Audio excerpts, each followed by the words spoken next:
My name is Keisha Lewis. I am the candidate for the People's National Party for the Lauriston Division in St. Catherine. I want to thank the Lauriston Division and all the communities within it for the support you have given to me over the years. Much has been done. Much more needs to be done, and I understand. I just want to say to you that I thank you for your continued support. I can say to you that we have done much work.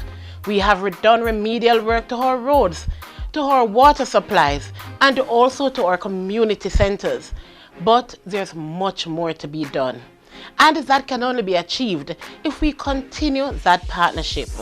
And so today, I come to you asking you to allow us to continue that partnership of hope, that partnership of progress, the one that is going to continue to lead this division from strength to strength.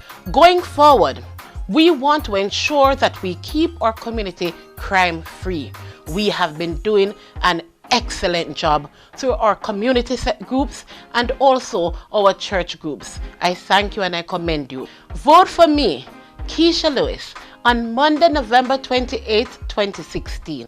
The People's National Party, with the people, for the people.